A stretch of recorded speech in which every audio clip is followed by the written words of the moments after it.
I do believe that there can be beautiful connection, intimacy, without necessarily involve sexuality. We always think that like touch is sexual, sensual is definitely sexual, right? To reach a state where nobody will suffer from your own action, it's impossible. I mean, I felt a strong connection with this person, with this woman, and then I found out that she was with someone. How would this person feel if they knew the truth? Even though I know that logically I didn't do anything really wrong, could they have avoided this situation? I've been in this situation that you've been in, and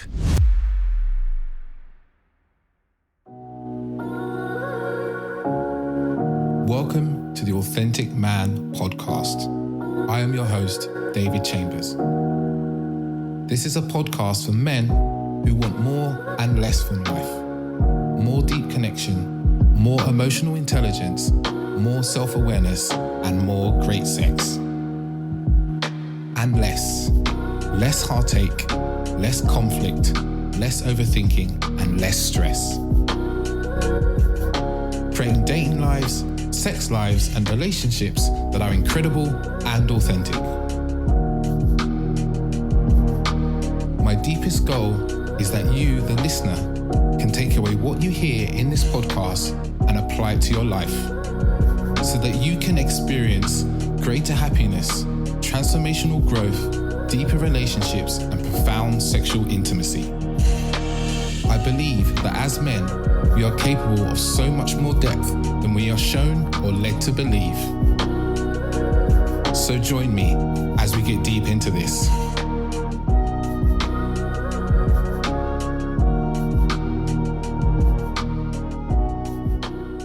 Welcome back to another episode of the Authentic Man podcast. I'm your host, David Chambers. And today I have a really beautiful episode. I've just recorded it, so you're feeling in that space and energy of it with a wonderful man, Manuele, Manu, as I mentioned him when we talk. And we really talk about men, intimacy, men and how men connect with each other, men and touch. These are really important pieces and topics that we dive through our own experience and what we've seen of other men in the workshops, retreats that we've both run. And we also talk about men's sexual desire. There's a lovely analogy that Manu uses, actually, and I kind of riffed on, that really will teach you a lot about men's sexual desire and how we have, both of us, been through our own journey sexually of how we move through the world sexually, whether that's inside a relationship, whether that's infidelity, and so forth, and really how we've become peaceful with that, become authentic with that energy. It's a really beautiful part of the episode, as well as we talk about this pull between what we desire and our empathy and fear, even, you can put it that way. Or we talk about role models and how to not just put on a new mask of being like someone else, but looking for the essence of inspiration in people. This is definitely something that's really beautiful that comes up in the episode. And we also touch on some stuff around dropping judgment and how when we drop our judgment, it allows us to drop judgment faster and connect more deeply and be more intimate with people when we meet. So this is a wonderful episode for you. Really looking forward to you diving into this one. It's going to be a lot to kind of take from this. A lot to kind of digest.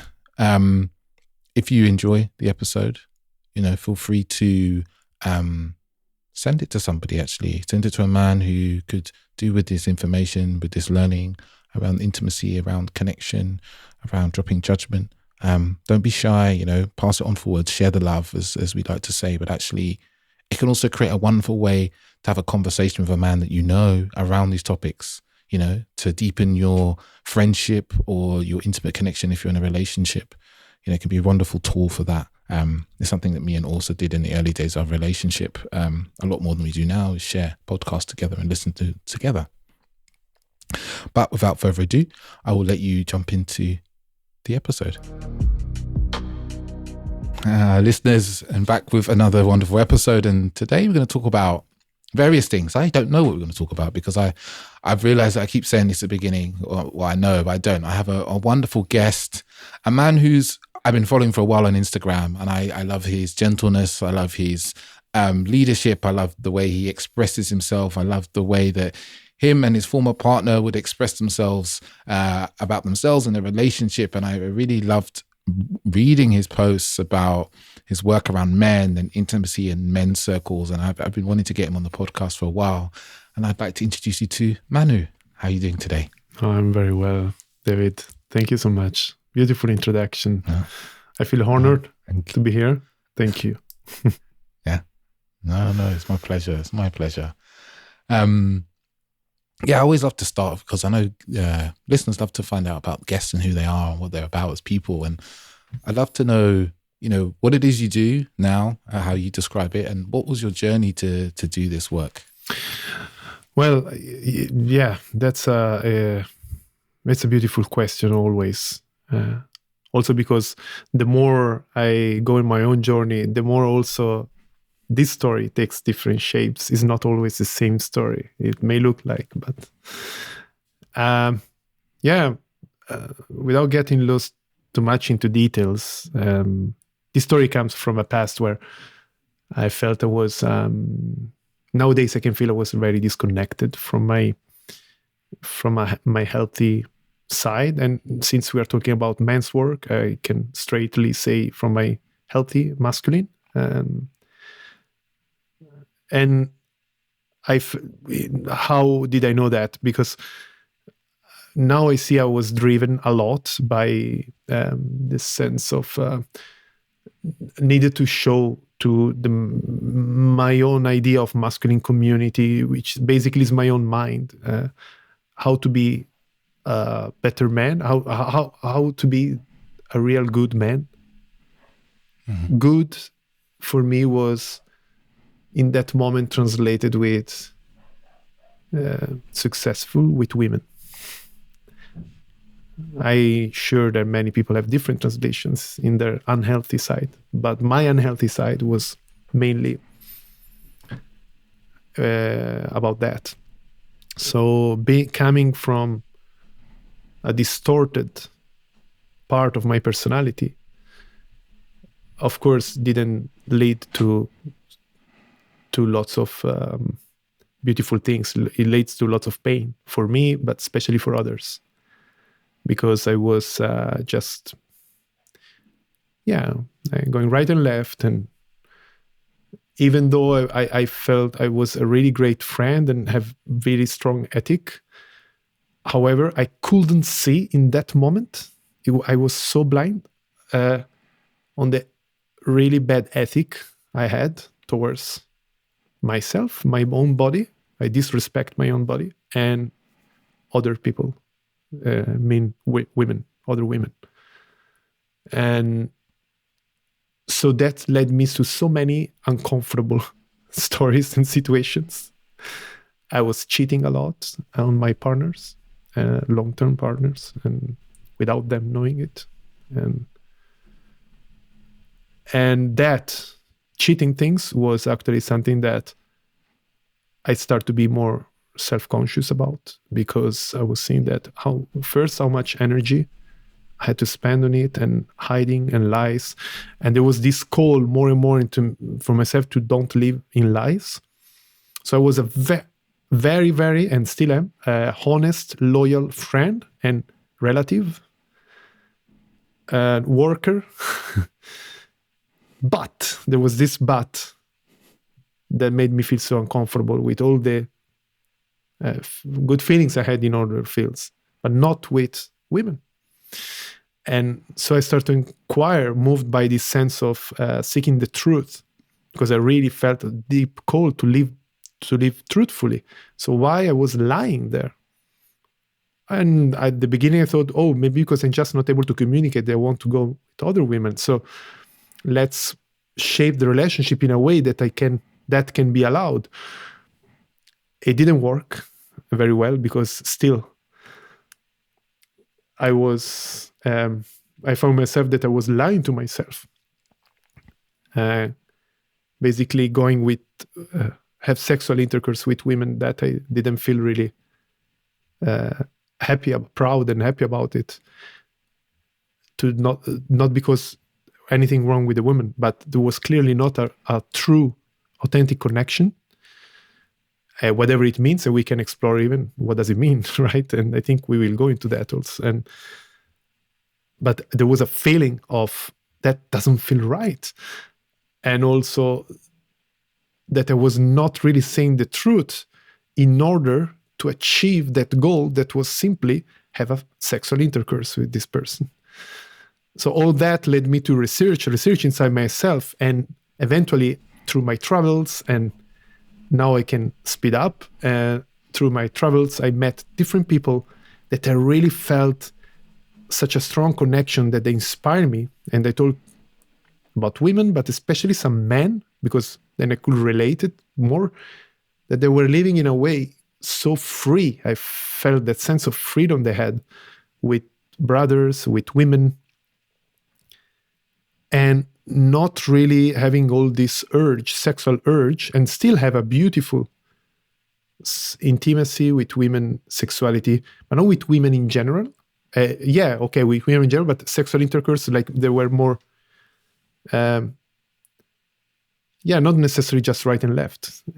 So I saw they were taking care much more of connecting on that space from a more carefully. And that inspired me, because I got examples from people that I really loved.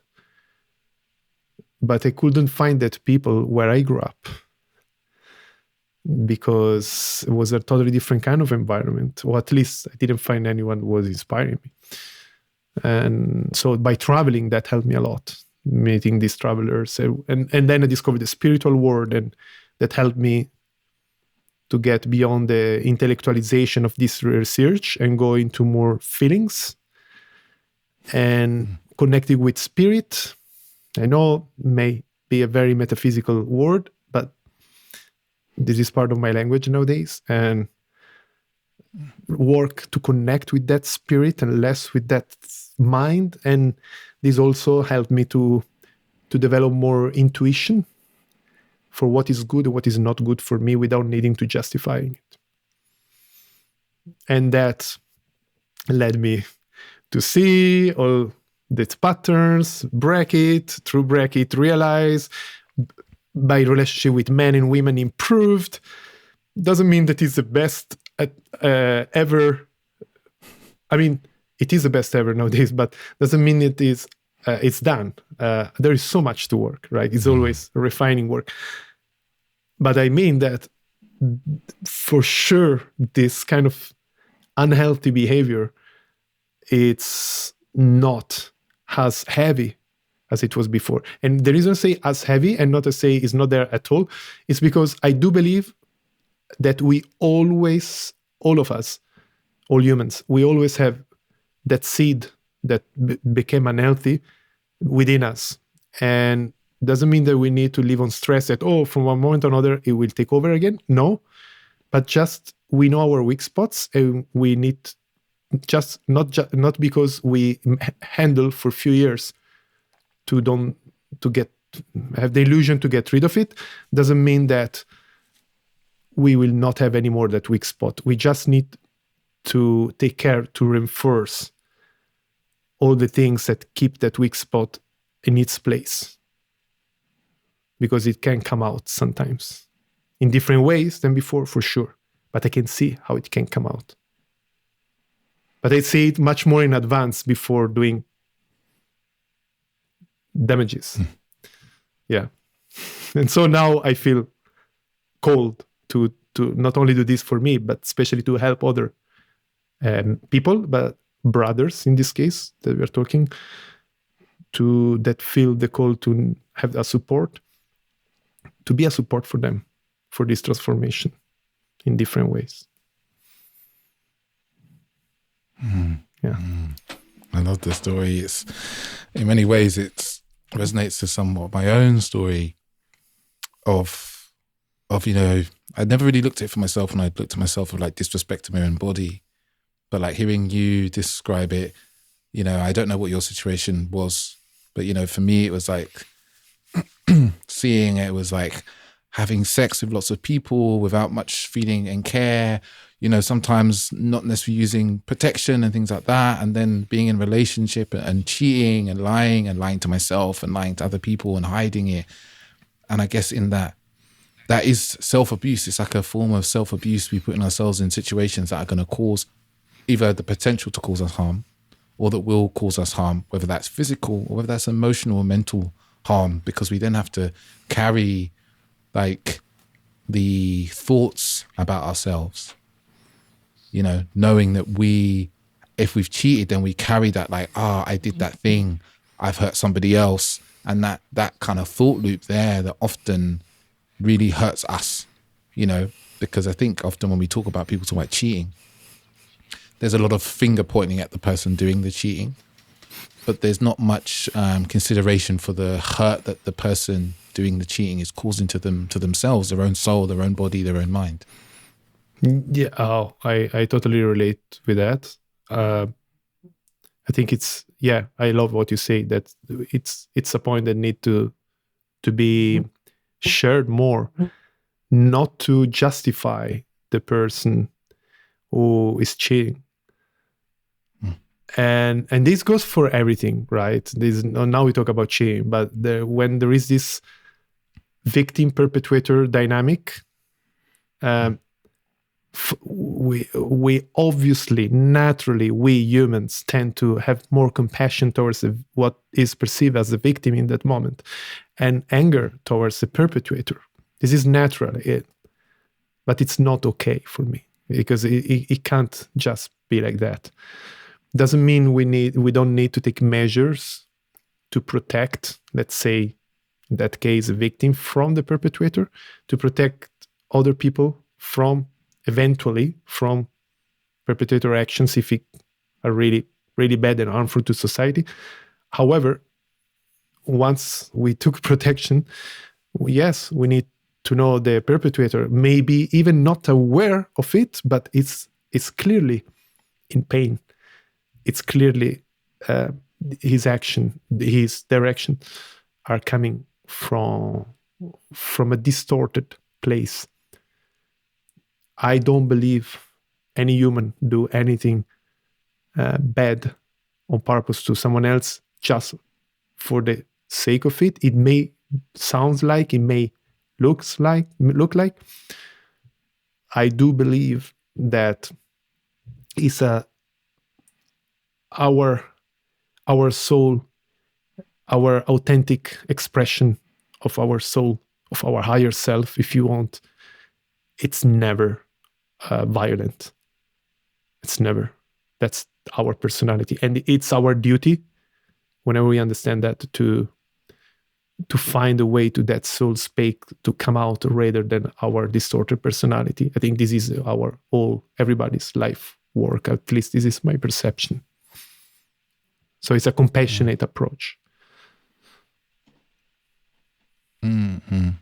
I spoke to a therapist a number of months ago, actually, on the podcast, and he works with perpetrators in prison.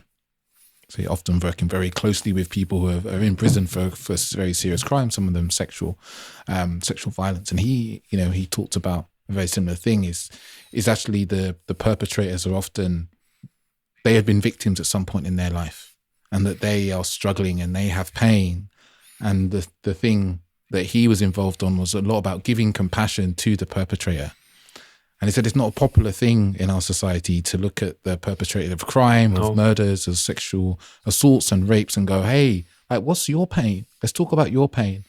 And we really got into like, actually, the more we start to heal the pain of the perpetrators, the less those perpetrators will be perpetrators, and they'll go on to be healers. Yes.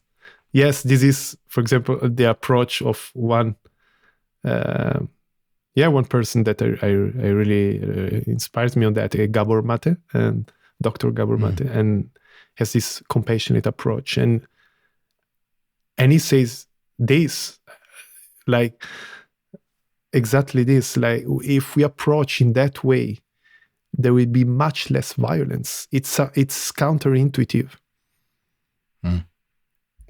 Actually, I would say it's counterintuitive from a mind, from a logical aspect, but it's very intuitive, because it's connected to our intuition, It's come from within, intuition. But our mind speaks maybe the opposite. No, we should revenge, we should punish, right? That's our culture.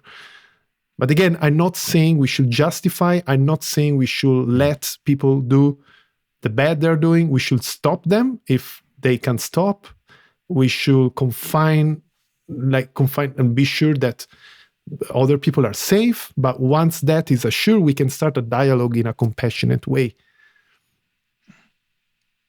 And this, to come back to the origin of this question, and this is what I discovered I had to do with myself. Not judging it, not repress my life coming out in that distorted way. And more directly, my sexuality coming from distorted way. Because the other way would have been, I should stop and to totally maybe to have sex or to express myself in this will to connect sexually with other women and just focus on one. It sounds good, but if it's coming from the mind and not really coming from inspiration, it will not work. Sooner or later, it will come out. And that's what happened also in the past.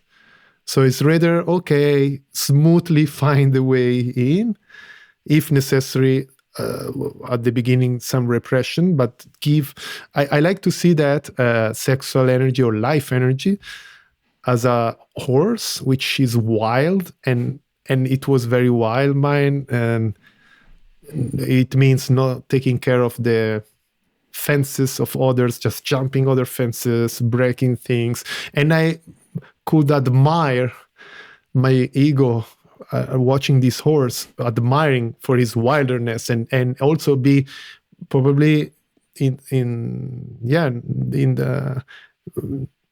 situation where it was even socially not only accepted, but even like regarded as, wow, look at this wild horse, beautiful.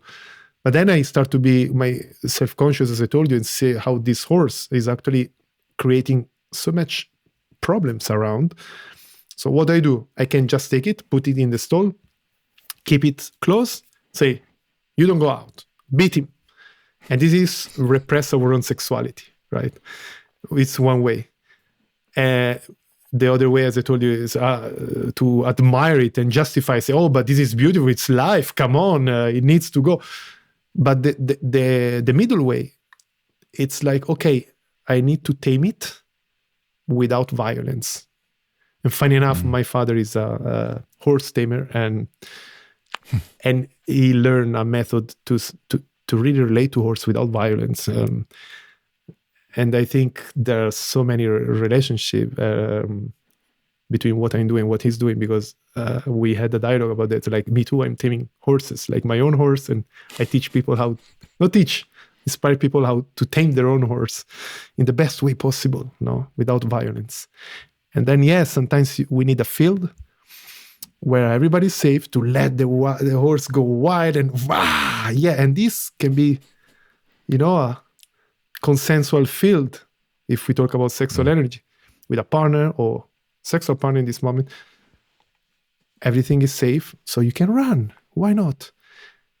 There are moments to be wild, and there are moments even to learn to be wise between other horses without just going, climbing into others like that. Mm-hmm. I love this analogy of the horses, because as soon as you said it, I was like, oh my God, yes, this is, and it's like the wild horse, right, is how society often pictures men as being, right? Mm-hmm. And kind of okays it, like when we see these celebrities, and if it's a man and he cheats on his girlfriend or partner, everyone's kind of like, oh, that's what men do. I always remember my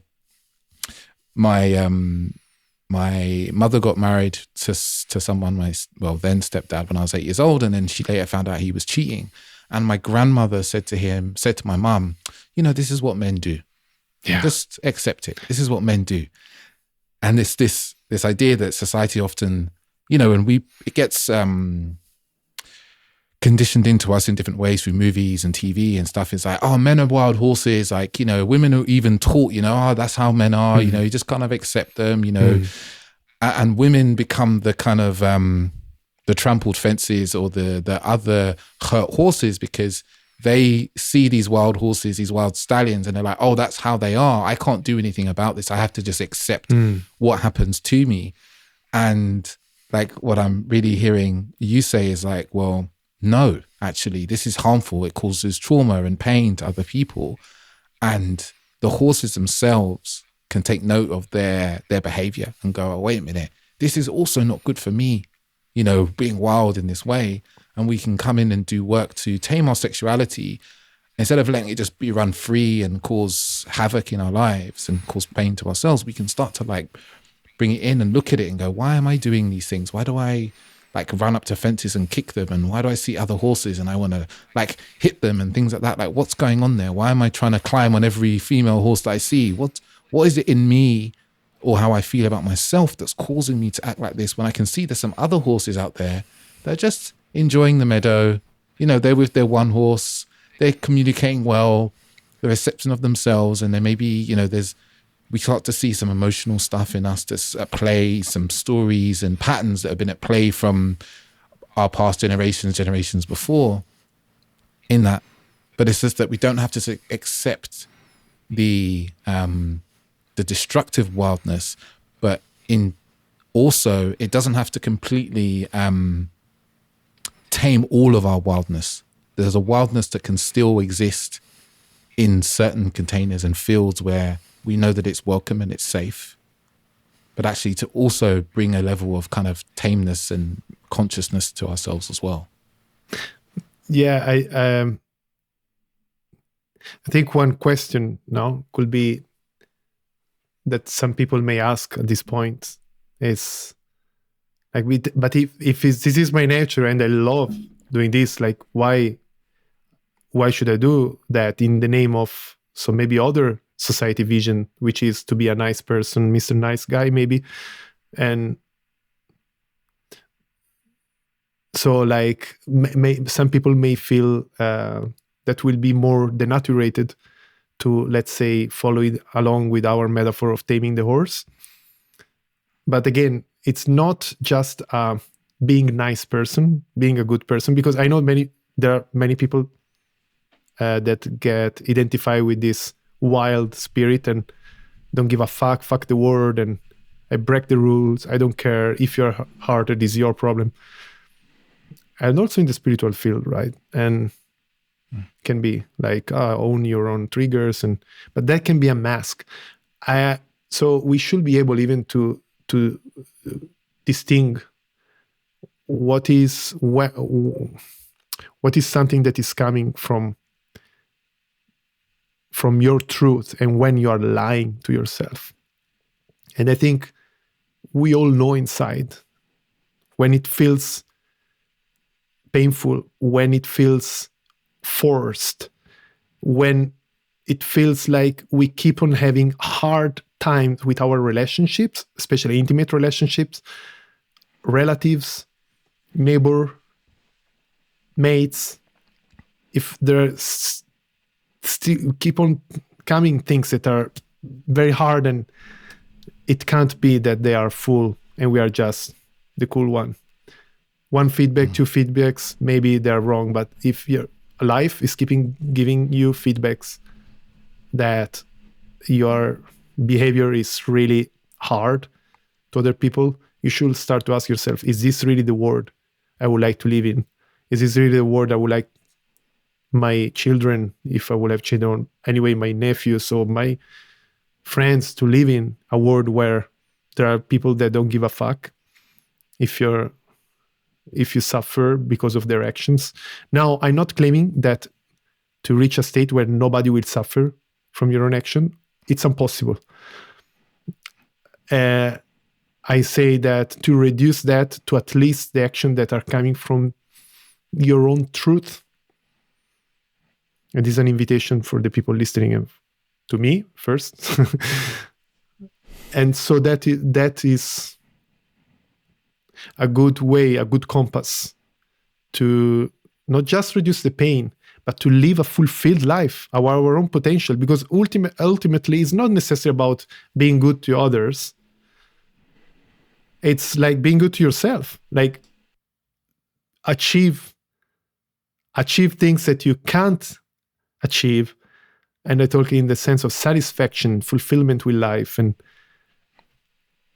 all the consequences of that in your own sexual life, in your own work, and everything that comes with that.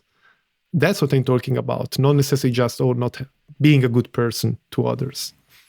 Yeah. So that's, I think it's a big part of this work. Yeah, I love the question. And what came to me as you were saying that was, often when we are in this kind of wildness, fuck the world, that's their problem, that's their triggers, we disconnect from empathy. Mm-hmm. We shut off from empathy. And I often say this is like, if you have to continually, for you to move through the world and do the things you want to do, right? And what you believe, and put air quotes if you're listening to this, to move through the world and do what you think is important and meaningful to you, if you have to disconnect from empathy or disconnect from feeling the potential impact or the actual impact on other people by rationalizing or justifying, the chances are that what you're doing, is harmful, right? Like, it's harmful. That's why you disconnect from empathy, because otherwise you would feel it and then you'd be like, I don't like how this feels. It's like the partner who lies, for instance, in a relationship. They'll often tell themselves, this lie doesn't hurt. It's much better for them if they don't know the truth. All we tell ourselves all those things, right? And that's a way we disconnect from empathy, because we refuse to empathize and be like, actually, how would this person feel if they knew the truth? That's how we disconnect from empathy. We rationalize, we tell ourselves a story, and then it allows us to feel to some degree that it's okay. But ultimately, if we can, this is a big problem in our world in general. You especially look at, say, corporate world, for instance, is how does the corporate world continue doing what it does? It disconnects from empathy. It disconnects from the impact on human beings and just goes, no, it's their fault. Like, it's their fault that, they're addicted to drugs because, they're addicts. If there was some other thing, they'd become addicted to it. But no, you're not disconnecting from the feeling of like, no, I'm actually placing this substance in front of them that's doing harm, and I can do something about it. I can take my substance away, whatever it may be. It's like taking responsibility for what's happening. And this can be inside a relational, this can be inside business, but it's like, if you have to disconnect from empathy, then we can almost certainly be sure that what we're doing is causing harm and we know it, but we don't necessarily want to acknowledge it. Yeah, you touched something that is really, in some way, very related to a very recent event of mine, and is connected to a person I met, and I felt really connected, and which is also related to what I was saying, that it's really hard to avoid any pain. And so, to put it in few words, I felt a strong connection with this person, with this woman. And then I found out that she was with someone. And as soon as I heard that, I stepped back. I didn't try to go deeper in also physical level, because I was feeling very physically attracted. And at the same time, I felt okay. And at the same time, I want to honor this connection. So I do believe that, and this is open another potential topic, I do believe that there can be beautiful connection, intimacy, without necessarily involve sexuality. In the same way that we can have sexuality without involving intimacy. Think about a prostitute, for example, and she does her work with her sexuality, and she doesn't work with her intimacy.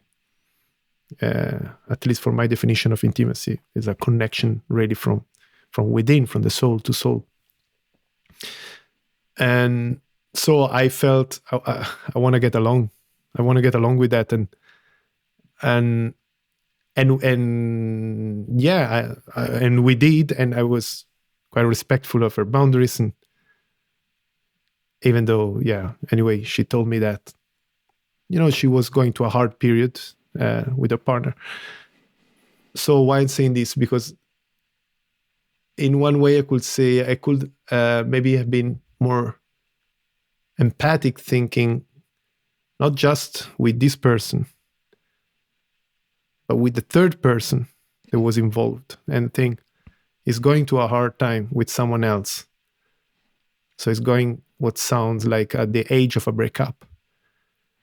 And I'm here. I want a deeper connection. It's a tough situation, and my call in that moment was to connect deeper, keeping the boundary. Well, long story short, it happened that we had beautiful connection, let's say friendly, and she after a little while she broke up, and then we felt we want to meet. And we had deep, beautiful moments together.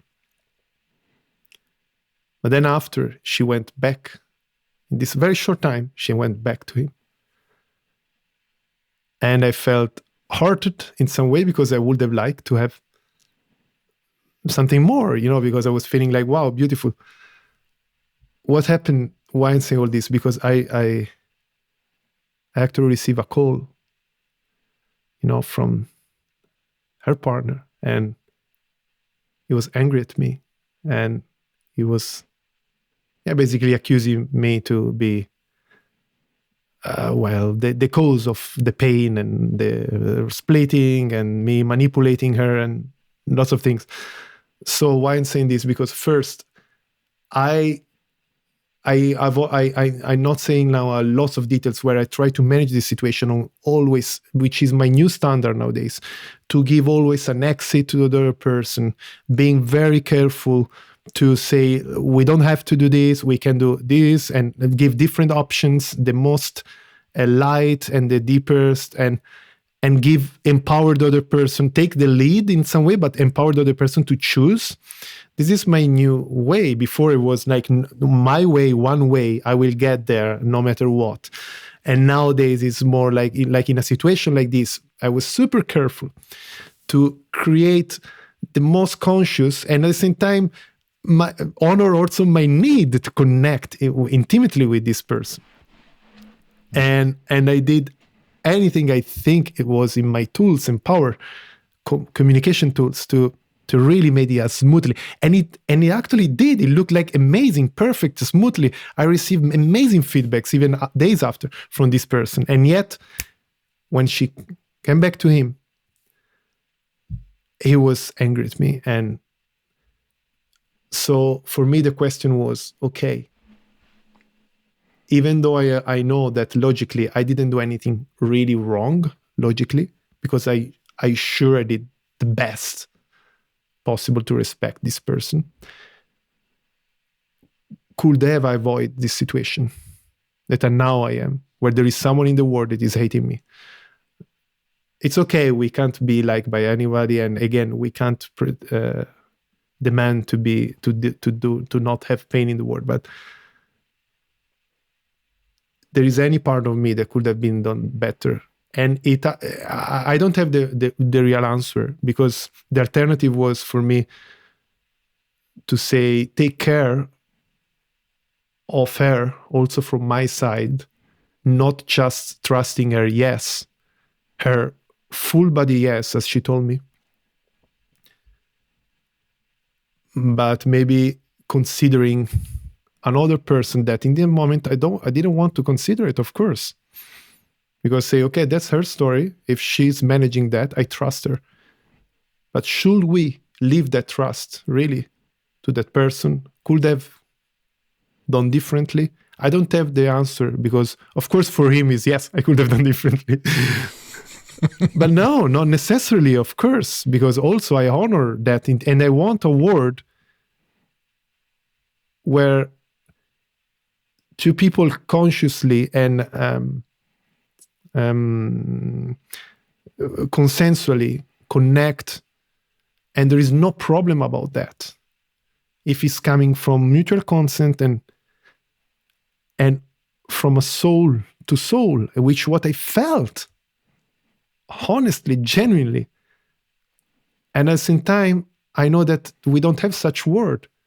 And we still even taking the best intention possible, the best tools possible that I have in my hands with my experience. Still, it looks like there's been some mess and pain.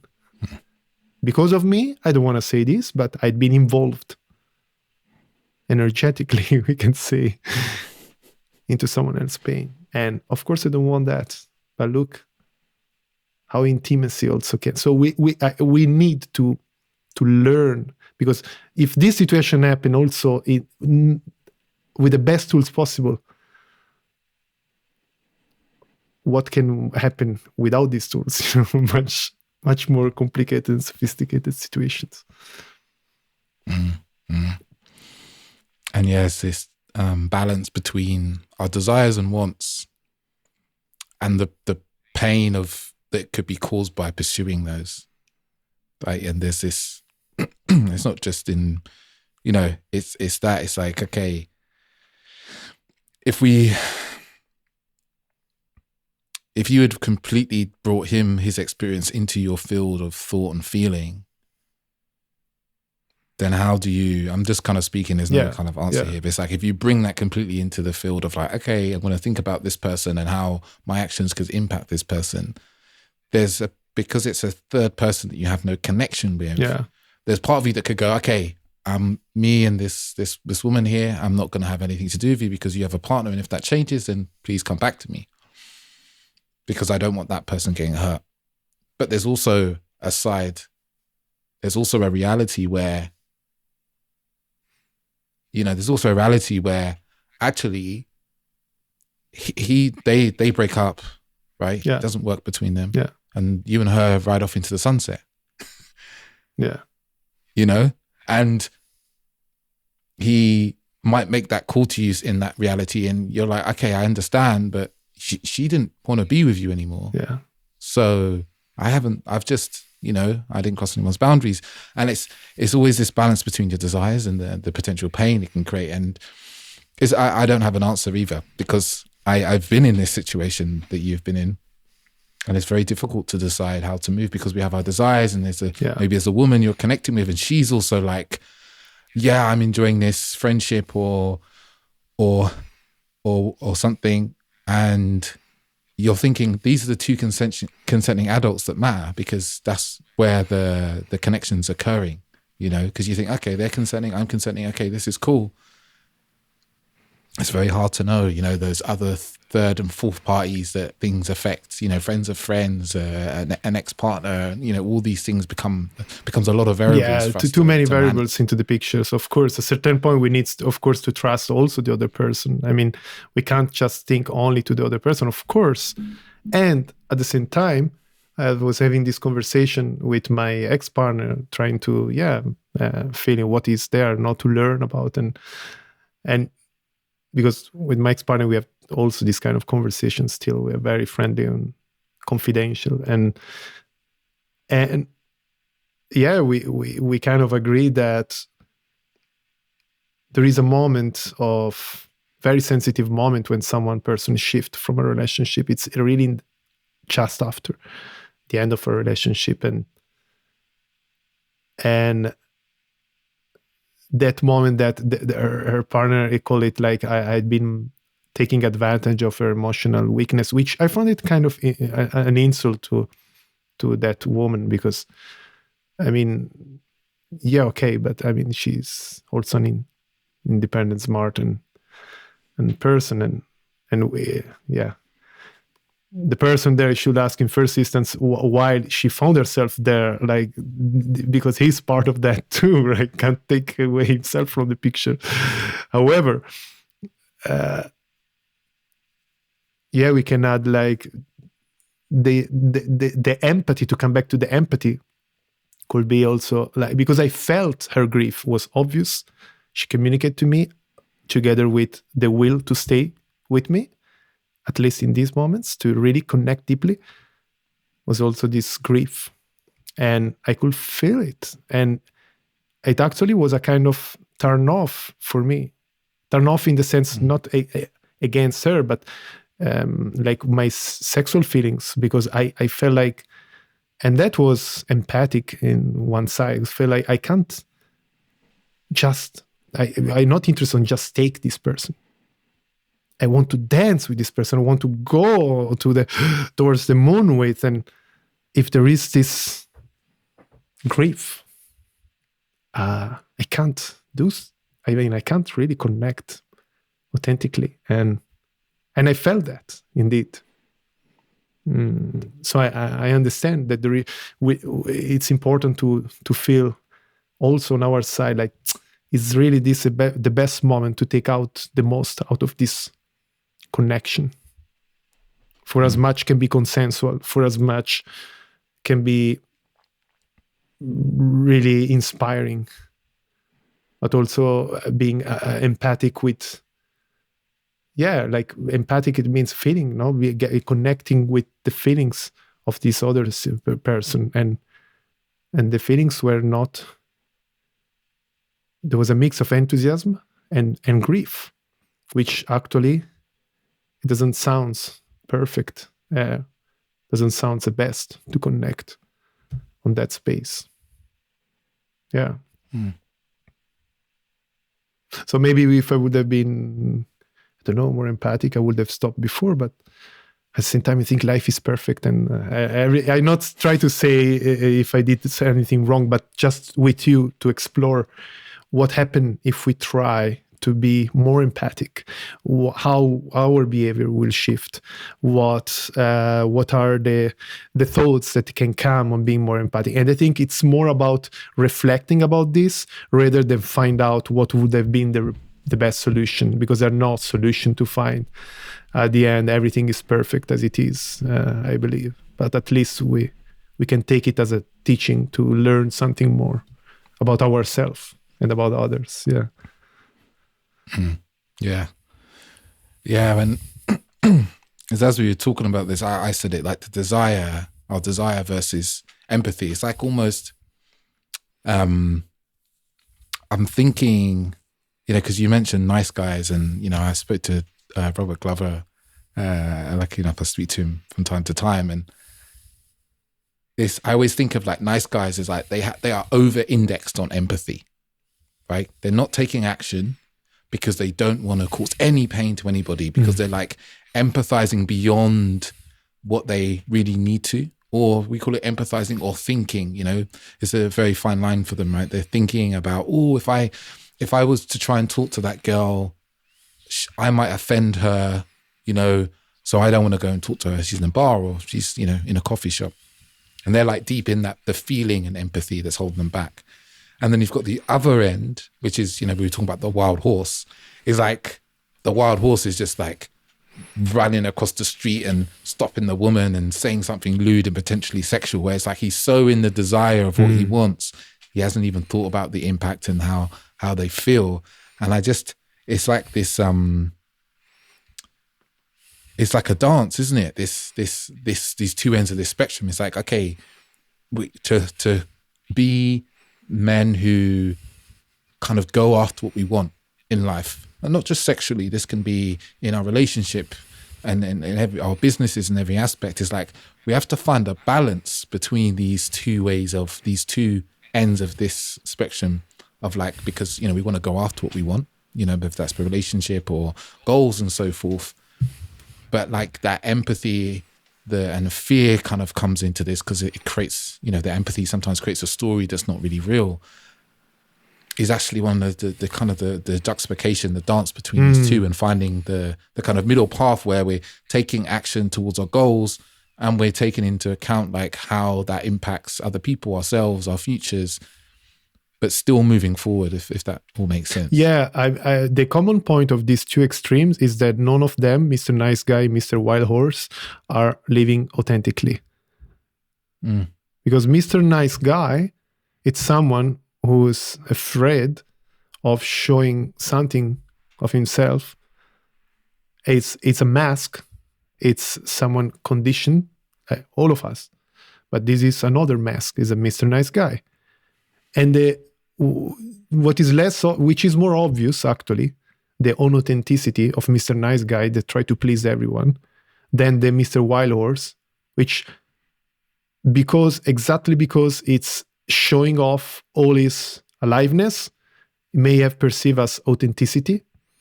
And that's the story he's telling himself. I know, because that was my story. I'm authentic. This is who I am.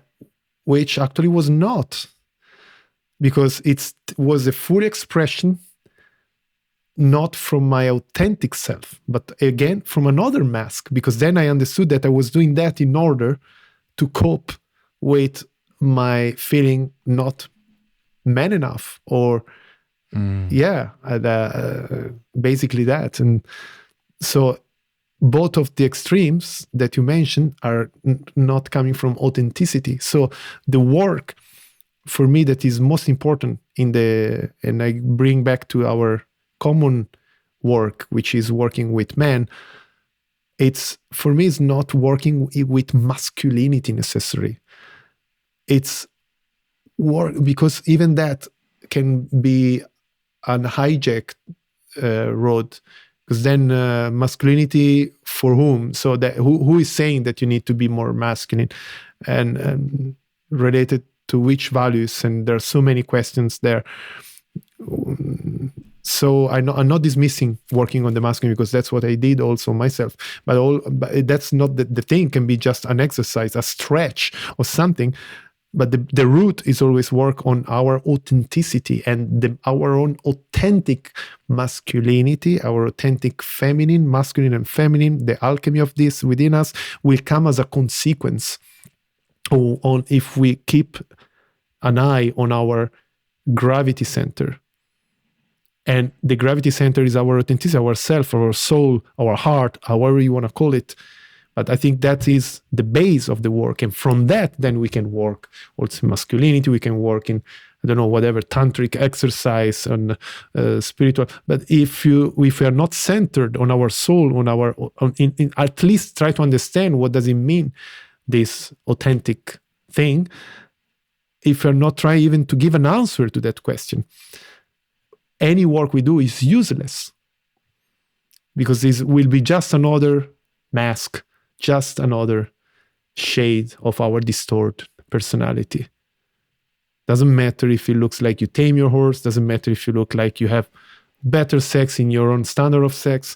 If it doesn't come from a heart-centered place, I'm saying here it's useless. So I don't care how much masculine you may feel compared to before. I'm not saying you to David, I say you to whoever is feeling can relate to that, because I can relate to that. What matters is, are you living authentically? And maybe your living authentically doesn't require you to work on your masculinity right now. Maybe your masculinity will come as a consequence on you find out how to work and living authentically.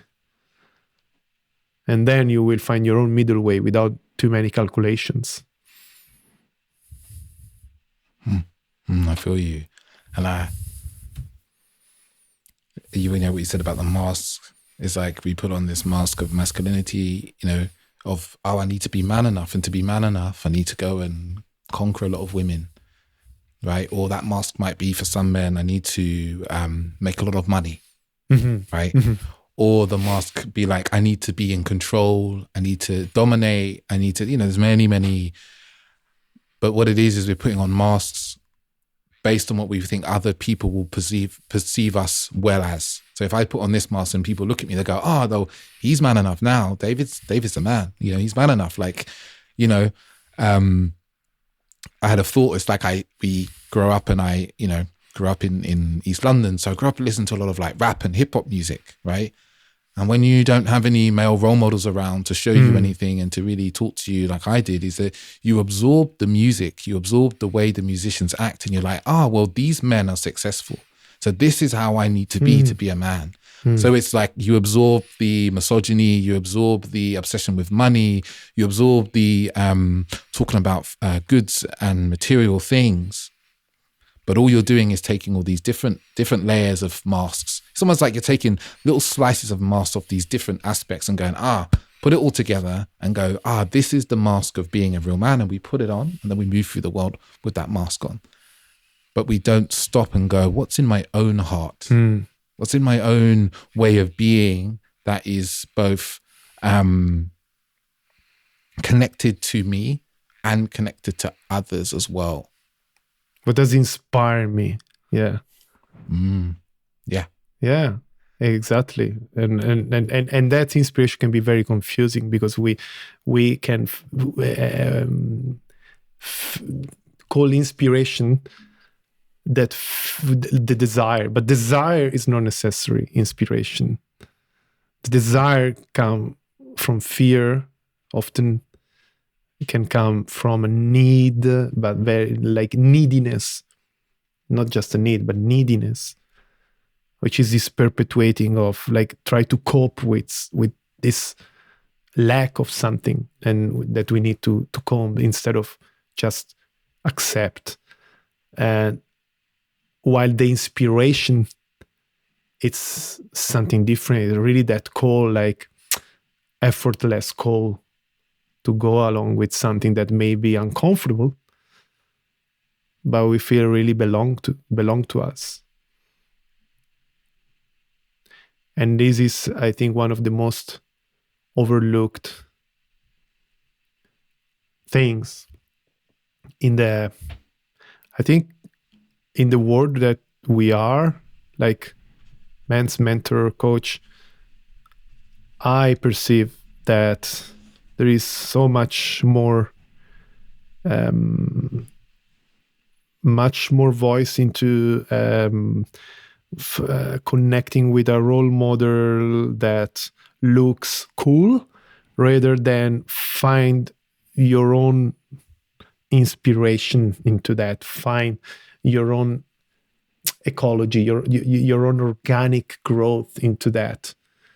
Rather, I see lots of people that try to embody a model and propose that, which is great, but they kind of propose, and I found myself also doing this, and I'm not taking myself out of the picture, like propose, this is the way, right? In order to be a man. And it's funny because working with men, we mention, people that work with men mention often, me included, like this thing of the condition, like behaving as a real man, the conditioning of how a man should be, and to decondition from that, we propose another model, which actually implicitly said, but you should be like this now to other people, instead of this is what works for me, but I'm here to inspire you not to be like me necessarily, but to see that if you find your own way, your own model, being you, your own model, inspired by other models, without necessarily become like them, but just inspire, you too, you will have a more fulfilled life, like I'm having in this moment compared to years ago. I think this is more the message to give, rather than this other, like you should be a man like this now. Just keep on perpetuating this should. It's like giving a new mask, isn't it? It's handing you a new mask, like, oh, be like this guy, like, okay, go be like, I don't know, man, the person that comes to my head is be like Will Smith, like he's a good man. That's just giving you a mask to put on.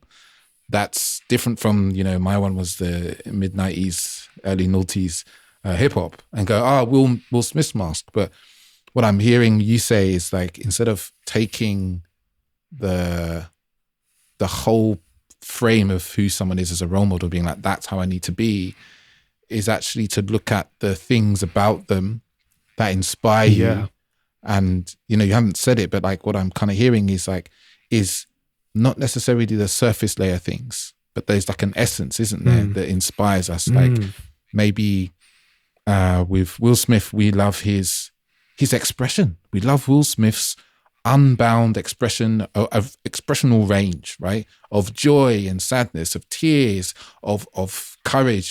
That's what we love about Will Smith. That's what I love about Will Smith, right? You might love that. And that's like quite a essence thing. It's not like copying the things he does, but actually it's what's below that is that he feels very deeply and is also called to follow certain causes. Or we might look at someone like, I don't know, next person that comes to mind is like Justin Baldoni, who again has gone out in the world and has talked about very difficult topics and been very open and vulnerable about his difficulty. Or we might look at someone like, say, David Goggins, and he's like the resilience and strength that he has, you know, to do the things that he does, put himself in these hard situations. So it's not necessarily to take the mask of David Goggins and go, okay, I need to run a marathon every morning and I need to like say fuck you to the world. It's like, oh, actually, I need to take the essence of and be inspired by his resilience and pull that inspiration into my own heart and maybe like be like, when I bring resilience into my being, like how does that inspire me to move through the world? How does that inspire me to be with myself and with the world? Yeah, yes, I totally feel that. And I will add something here that is even very counterintuitive, that often the biggest inspiration is not necessarily coming in this, that let's call it positive way, like images of model that we really love and we can be inspired from. But there is another also beautiful, direct way, which is models that trigger us. Not necessarily one specific person. Let's say also person that embody for us a category or a model that trigger our judgment. And I learned that when one psychoanalyst in a long retreat point out this to me, because I was triggered by this macho man, and I kind of, which I judged as bully, arrogant, or all negative things. And in many cases may have been really behaving with me, other people in an arrogant way, okay. But still, I was triggered by a certain shape, energy, let's say, or of man. And this man told me, there is a portal for you. And every time you feel triggered by this kind of man, there is a portal. So you can decide to ignore it and keep the judgment and distance, or you can come closer to the portal despite the uncomfort feeling it may have. I'm not talking about people that may have done something really bad to me, and so of course you take distance, but just people that for the fact to be there, just observing them, were triggering something like, these people, this man, this. So of course it didn't do anything, but so it was clearly a trigger and a defense mechanism. And then I understood that there were people that, of course, will be the opposite of me, because that kind of a category, I judge it. And if I judge it, I can't be like them. And if I can't be like them, actually what I'm doing, I'm closing the possibility to be inspired by some qualities of course they have, like any people, that are calling for me. But because I have so much judgment and fear connected to some events and traumas I had, especially in the childhood and teenage, then I close that possibility with the pain and fear and not access to the evolution I can have. On practical terms, when I understood that, like in this specific example, these people I was judging, this bully macho man, were actually an opportunity for me to be inspired or taking care more of my body, of feeling my strength, being more confident and not arrogant. Arrogance is a shadow of confidence, but it's connected.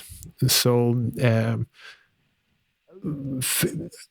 because in that moment I was not really confident with other men or in the presence of other men like them, or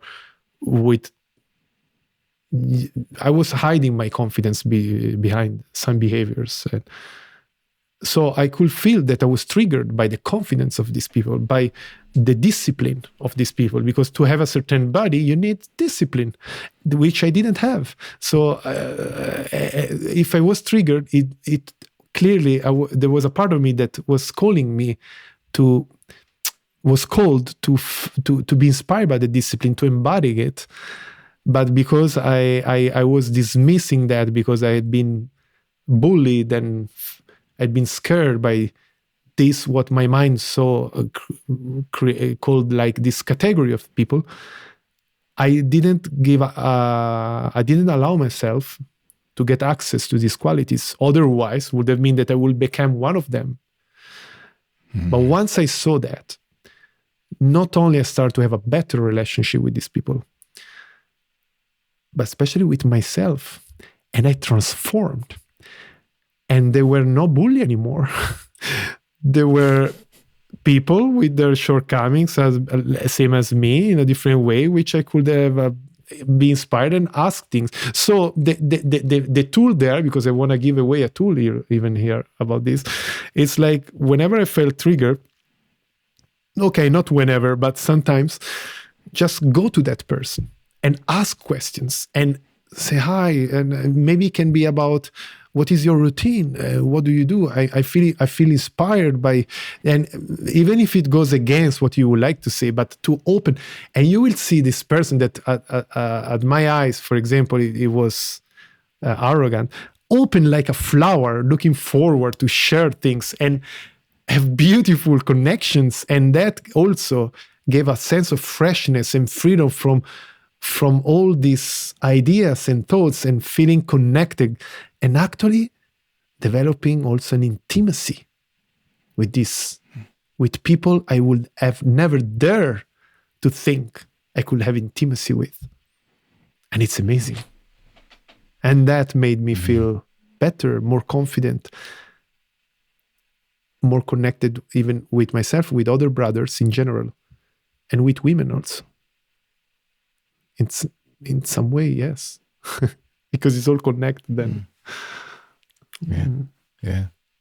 So it was like hearing you there, it's almost like a type of shadow work with others, like using the mirror of your trigger, of being like, okay, what is it about them that I see in myself maybe that I'm pushing away or I'm uncomfortable with, and then moving towards it, as you said, and asking them like, like, what's your training routine? What's your diet like? And even, noticing the uncomfortability, as you said, of being like, oh God, I'm judging them as I'm talking to them, but actually I'm feeling closer to them. And it's a real because so often when someone triggers us, we move away. We're like, okay, I don't want you near me. There's nothing, almost we tell ourselves there's nothing to learn. But what you're inviting us to do is to be like, oh, I'm triggered by someone.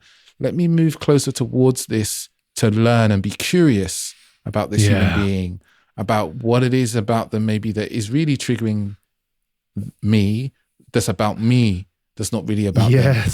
Yes. And the funny thing is that the person, like I said, it will shift itself, because the moment I feel I can speak for everybody in theory, but I will keep it on me. The moment I shift my judgment, the other person, but also just mentally, without speak out, the other person energy, feelings will change, because I do believe that these things are subtle. They go beyond what we can measure and feel with our senses.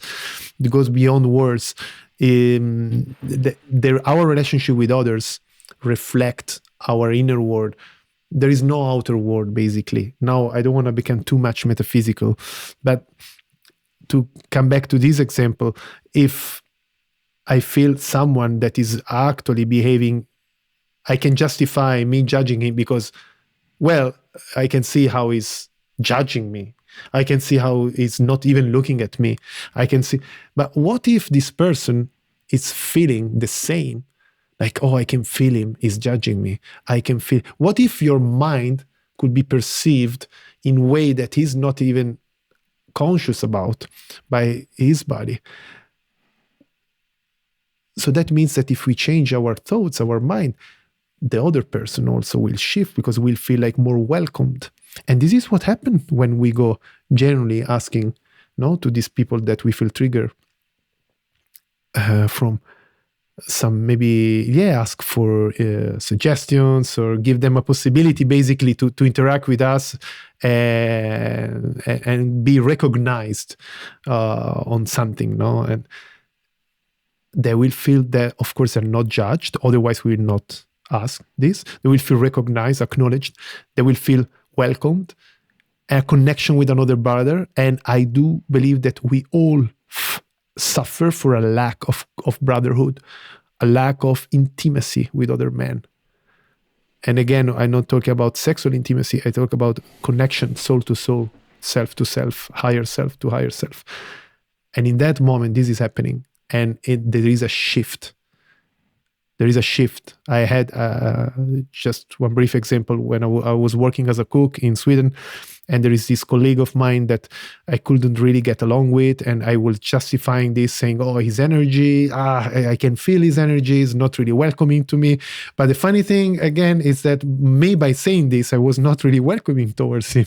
And when I realized that, I say, "Fuck, I can't work like this anymore." Because all my day it gets along with, how we react now. Look, he react like this against me, is not helping me because of the. And then one day say, oh my God, I'm working not efficiently because my mind is caught into these stories with someone I should work side by side. So it's unsustainable. So either I change work or I change my mind. So it was more easier to change my mind than change the work.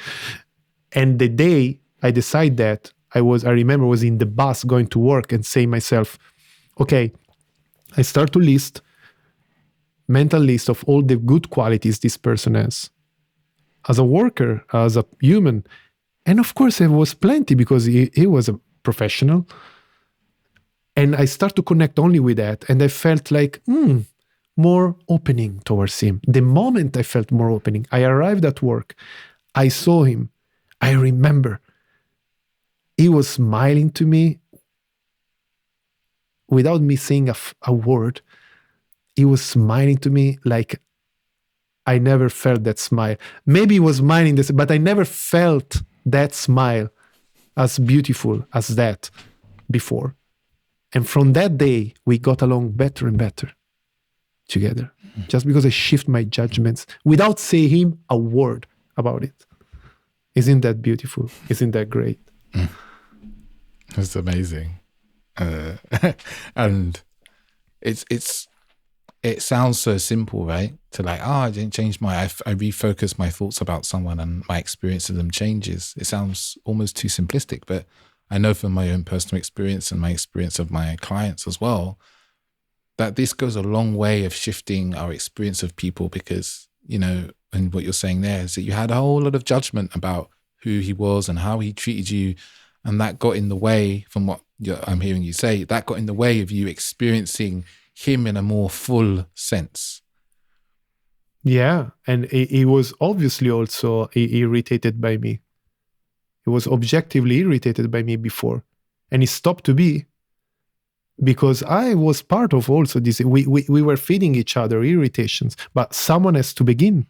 Someone has to stop. It doesn't matter who. Someone else, and the first who became aware of it needs to stop. And this is one of the reasons we need to do this men's work and also men's circle, because there is so much stories we tell ourselves as men. I can say this not only for personal experience, but doing this work. Almost all the men I cross the path with share the same thoughts, that we have so much stories against other men, against men in general, beside our friends, besties, okay, whatever. But there is so much conditioning and stories in a negative way that we need space where we can feel that this is not actually true. We can feel that we can connect with people we don't know, people that they are not our friends, we can deeply connect in few minutes, in few hours, and have this sense like, oh, okay, is that easy? Is that possible? And drop the judgment. And and because we have this experience, the next experience with almost any kind of man will be much easier.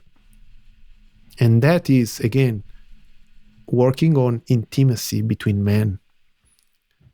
And if we are able to do that, we are able to overcome fears and fears and resistance that doesn't allow us to express fully, not only with other men, but also with our partner, also with other women, where our magnetism change. And the moment our magnetism change, our relationship to the world change. So I want to give a simplified but beautiful message to men, which is the moment we learn to connect intimately, I'm not saying sexually, I need to repeat, intimately with other brothers, our intimacy also with women will improve. It's kind of sounds like a bait for men's circles, but it's not. My experience is very true. Yeah. It's like, it's a practice of dropping judgment, because we hold so much judgment all the time about who other men are, what they're like, like you were talking about your story earlier about the macho, arrogant guy. We hold these judgments. And it's like when we step into a men's circle, we step into men's work, whether that's a day, whether that's a retreat, whether that's just a short program even, right?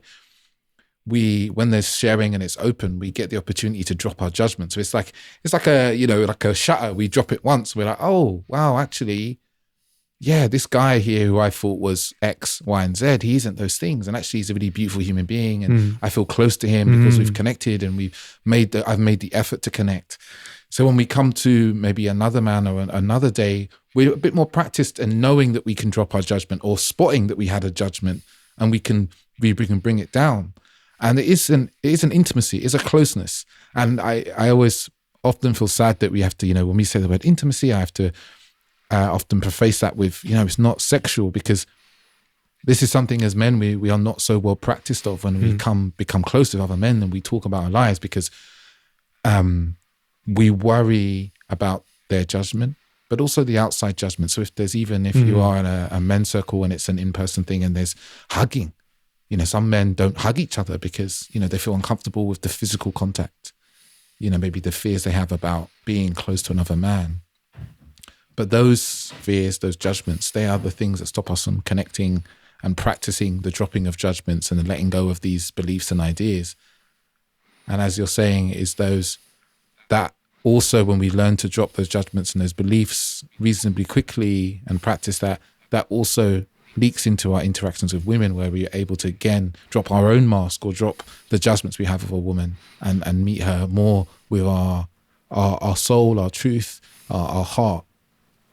Yeah, if we are able to find this connection, especially like you mentioned, physical connection also with other men, there will be less. So for the moment that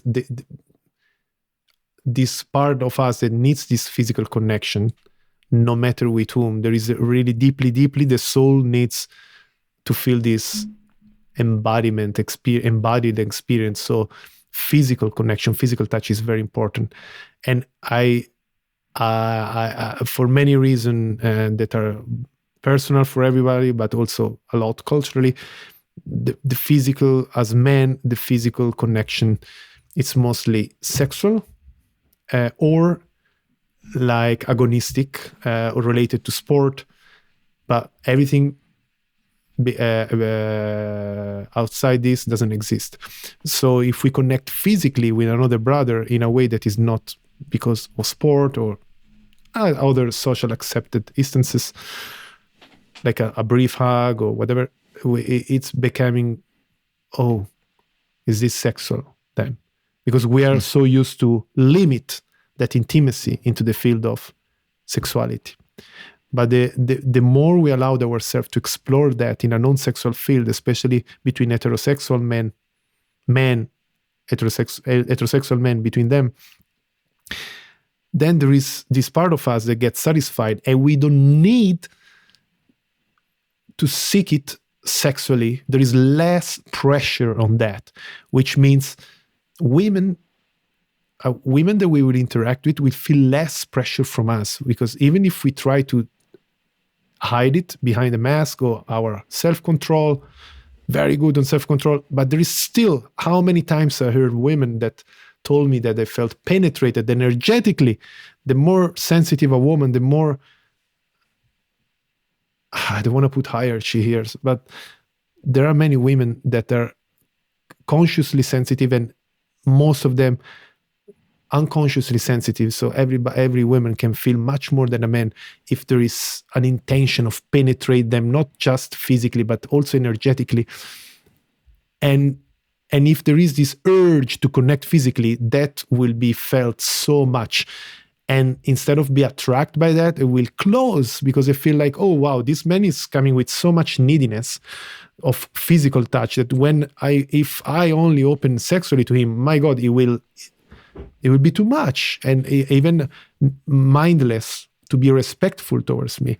This is the story many women can then build based on their perception. So the moment we learn to share this touch also with other brothers in a non-sexual way,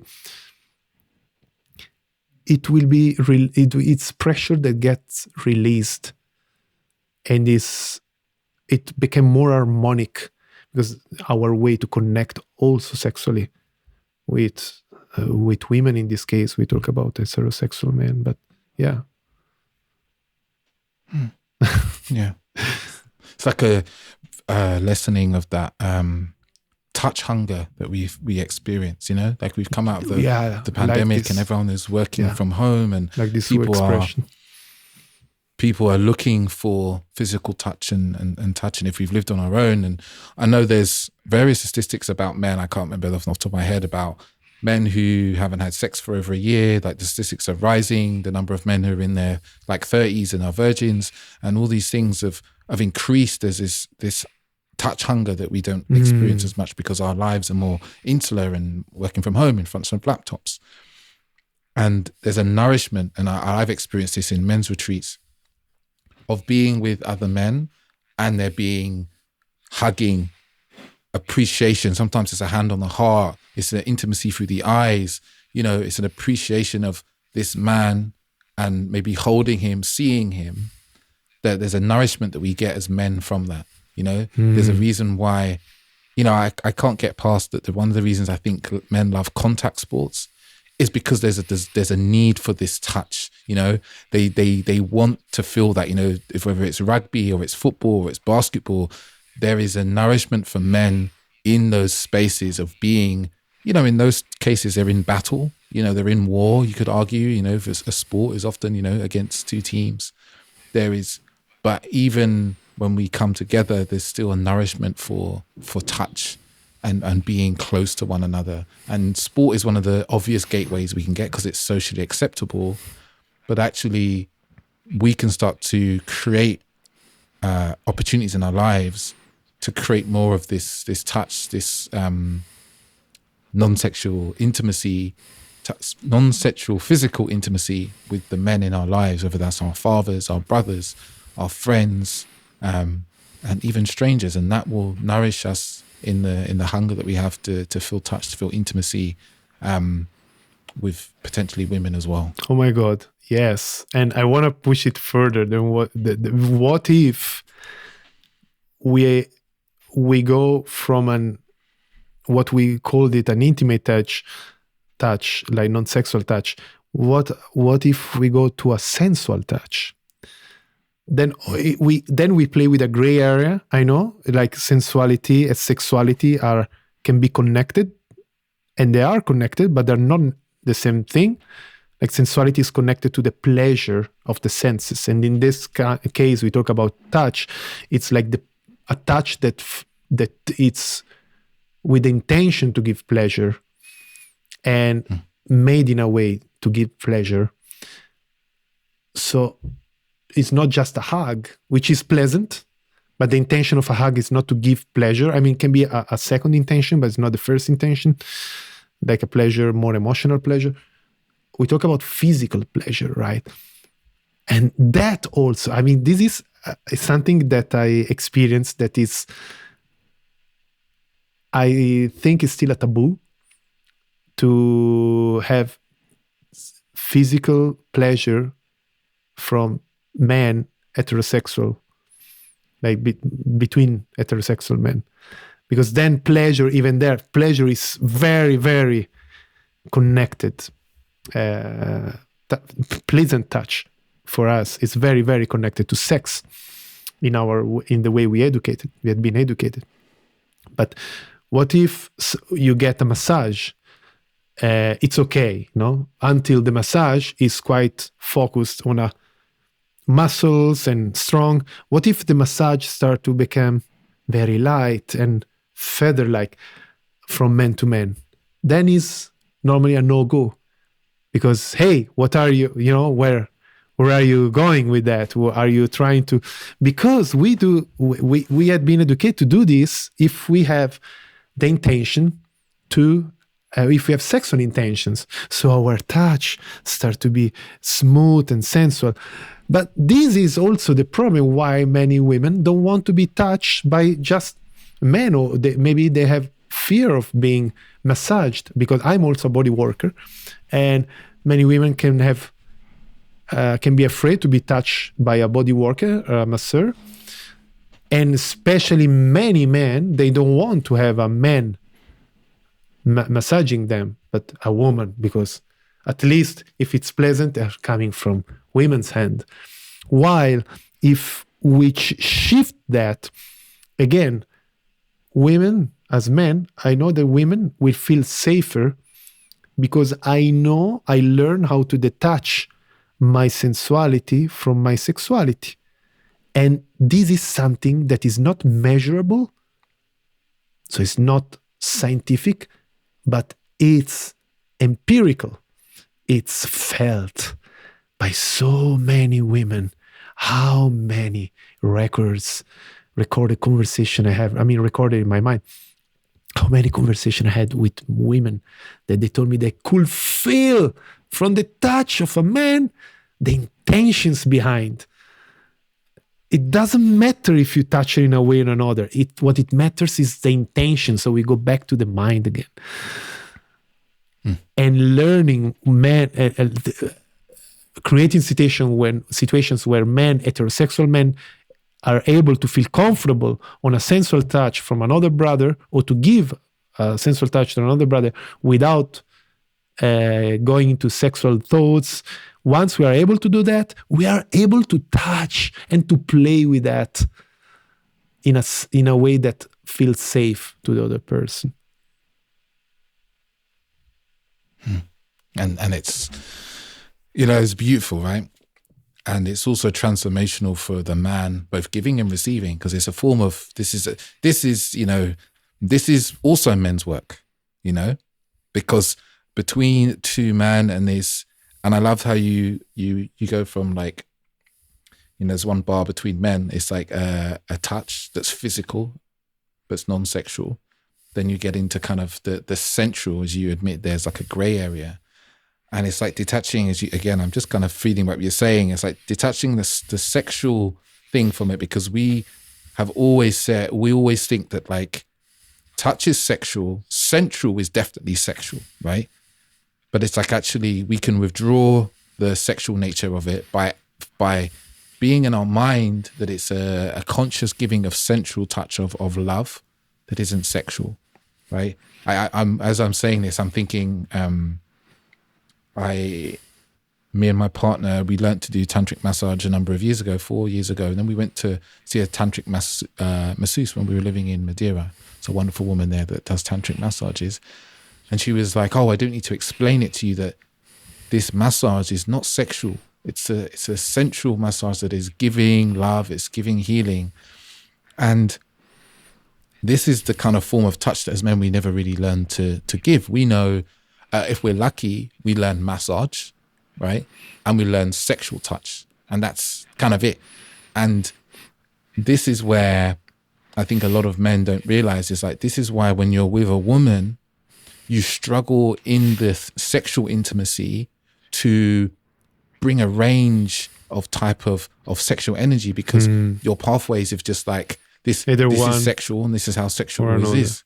It's just like a one-way thing. There's not a range of ways to touch because you haven't learned how to touch. Yeah. You know, and what I'm hearing you say here is, as men, we can learn this with other men in a space that isn't sexual, because we just choose to, it's a conscious choice of like, okay, my thoughts here of giving to this man a sensual touch and dealing with our own thoughts and fears and concerns in that moment of like, oh, I'm touching him on his leg and oh, it's above the knee.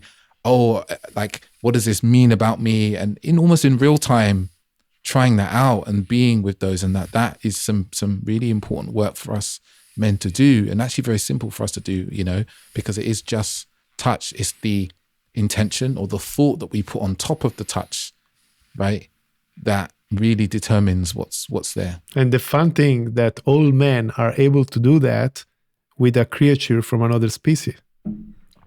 If it's not a human, think about how everybody is able to sensually pet a cat, a dog, a puppy, or a kid. No, kid, okay.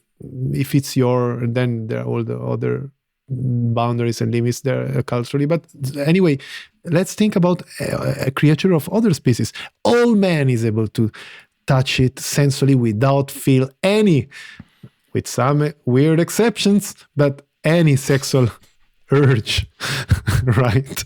So we can do it. It's not that we can. We are actually doing it. We are not aware of it. Yeah. And I was going to touch on what you said, kids there, and because I'm so aware. I've talked to many men about this, and I was listening to a wonderful book called "Of Boys and Men" by Richard Reeves, and he talked about why men never get into childcare, particularly primary school kind of childcare. And it's a wonderful read, and it's so beautiful powerful. Book. When I was like, it's such a beautiful book, but he talks about, it's like, and I've known this for years, it's like, why do men not get into primary school? And I was speaking to a friend of mine who's a primary school teacher, and it's like, as the society has this imprint of men being perverts, that is the imprint that society makes assumptions about men, right? And I understand there's men who have, and I don't really like there the are good reasons also that, for that. Oh, totally. We just talked about it. Totally good reason. Yeah, exactly. You know, like a larger number of sexual assaults and rape are done by men. You know, pedophilia is often men.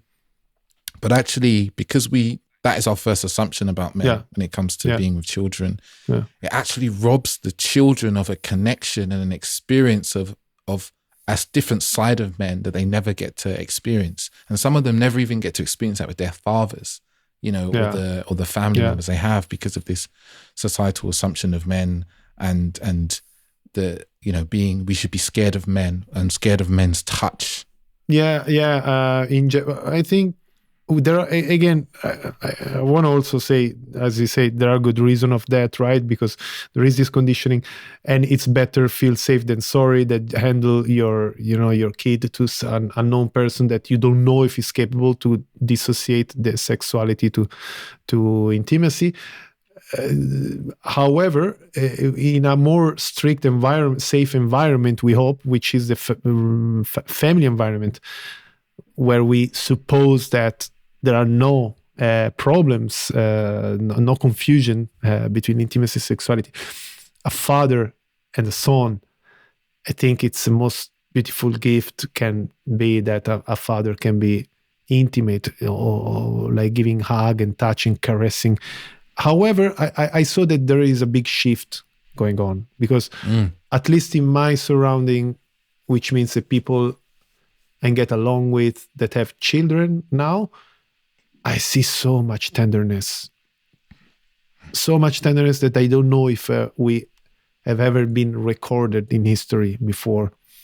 it had been there for sure, but not recorded by our story tales and our movies.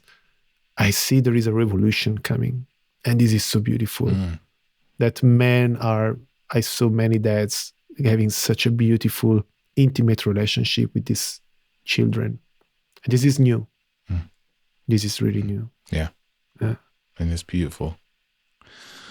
Manu, I've just realized the time has flown by, and we could probably sit here and talk about the various aspects of intimacy and men and desire and empathy and all of what we've talked about today for hours. There's been such a beautiful conversation. It's like talking to an old friend about our thoughts and our experiences. I'm sure the listeners have thoroughly, loved and enjoyed your beautiful wisdom. Where can they hear more of your wisdom? Where can they come to work with you, whether that's body work, whether that's coaching? Yeah, thank you. I felt there was a beautiful connection here, and it was not just one-sided. And anyway, to answer your question, I mainly in Instagram. I'd been not super active in the last period, but that's my main platform, which I'm counting to be even more active. And I'm rebuilding my website, so it will be there very soon also. And then from there I advertise my courses online or retreats for men and women together, or just men. And soon I will relaunch again for the 6th time my online course for men, dedicated to men, where I support them into a journey of brotherhood together and self-transformation. So this is where they can reach me, and I want to say thank you for creating this space, so beautiful space where I felt really naturally flowing, naturally connected with you. Thank you, David. No, thank you, man. It was effortless, man. Effortless. I just the conversation weaves so naturally through the different topics. It was so has such depth and nuance and understanding and compassion and also desire to help men, advance, improve, and be better. So thank you so much to you for being here and showing up in the space. Thank you. I forgot that I didn't mention my details, because they can find me as Manuele. Just say you can find me there. How? Well, go figure out. No, of course. Manuele Paradiso. That's my name, and you can find me like this in Instagram. And manueleparadiso.com. That's my website. And thank you again. Perfect. Brother. I'll drop all of those in the show notes.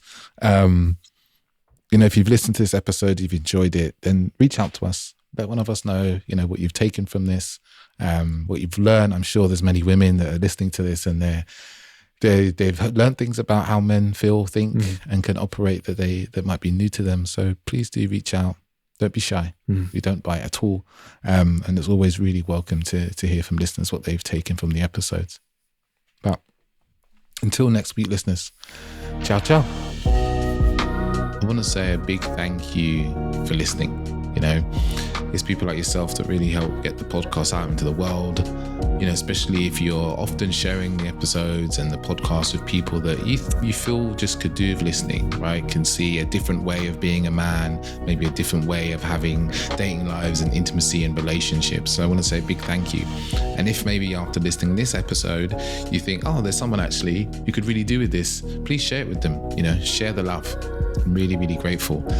And if you want to get in contact with me for any questions, or you want to talk about coaching or working together, feel free to reach out to me on Instagram @theauthenticman_, or you can email me hello@theauthenticman.net. Thank you very much.